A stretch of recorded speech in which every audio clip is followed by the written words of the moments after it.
Secangkir pengharapan untuk mengawali hari ini. Renungan pagi tanggal 20 Desember. Pertarungan saya dengan kelelahan kronis. Mazmur 6 ayat 9 dan 10 berfirman, "Menjauhlah daripadaku, kamu sekalian yang melakukan kejahatan, sebab Tuhan telah mendengar tangisku.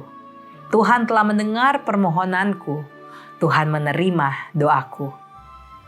Mereka yang mengenal saya sewaktu kecil menganggap saya mempunyai energi yang tidak ada habisnya. Semua ini berubah setelah ayah saya meninggal dan saya diberhentikan dari pekerjaan saya pada tahun 1994. Pekerjaan baru saya mengharuskan saya bekerja untuk 2 bos, 10 hingga 14 jam sehari, dan akhir pekan, tanpa mengkompensasi lembur. Saya selalu cukup sehat, tetapi segera saya mendapati diri saya sering mengalami gejala mirip flu, sakit tenggorokan, sakit kepala parah, dan pilek. Pada tahun 1995, saya melakukan perubahan karir dan energi saya menurun drastis. Saya mendapati diri saya tidur siang setelah melakukan aktivitas kecil seperti merapikan tempat tidur atau mandi, sehingga saya hampir tidak bisa berfungsi baik. Setelah menghabiskan lebih dari $700 untuk tes laboratorium, dengan hasil yang menunjukkan bahwa segala sesuatu normal, kecuali tes virus Epstein-Barr saya, akhirnya mendapatkan diagnosis sindrom kelelahan kronis, Chronic Fatigue Syndrome atau CFS.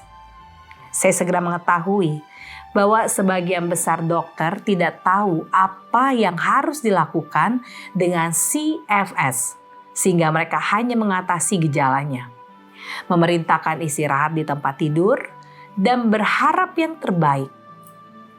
Saya mengambil cuti dari pekerjaan saya. Dan selama 3 minggu pertama, saya tidur 20 sampai 22 jam sehari. Saya masih kelelahan dan berkeringat di malam hari. Sakit kepala parah, sakit tenggorokan, kejang otot, dan demam. Suatu hari saya menyadari bahwa saya tidak bisa mengangkat kaki saya untuk bangun dari tempat tidur. Saya terjatuh ke lantai dan menangis tak terkendali.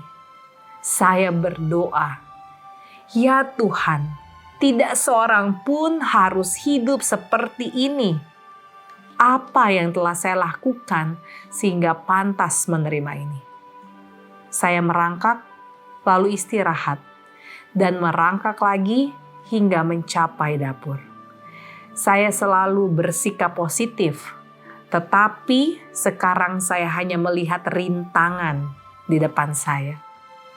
Perlahan-lahan tubuh saya mendapatkan semburan energi. Beberapa bulan kemudian, saya didiagnosis dengan sindrom fibromialgia atau fibromyalgia syndrome, FMS. Penyakit yang serupa gejalanya dengan CFS. Saya merasa seolah-olah ada truk yang menabrak saya. Saya bahkan merasa memar saat menggunakan handuk setelah mandi. Ketika saya mencoba untuk tertidur pada suatu malam, saya menyadari bahwa iblis sedang bekerja untuk menghancurkan saya.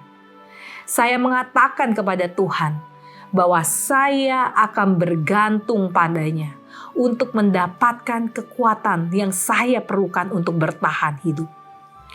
Saya mengalami banyak rasa frustasi dengan CFS, termasuk kasus yang berulang dari penyakit ruam saraf.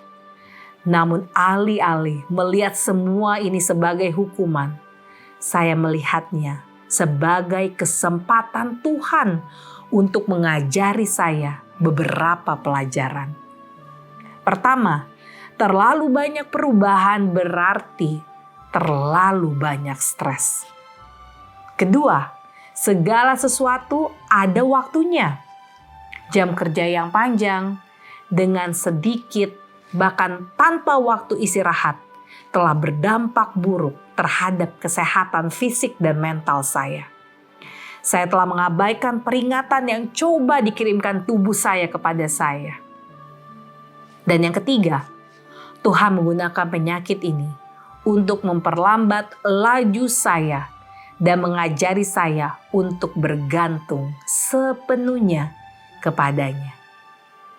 Doa kita hari ini, Tuhan, bantu kami luangkan waktu untuk diri sendiri hari ini dan merasakan kasih Tuhan. Amin.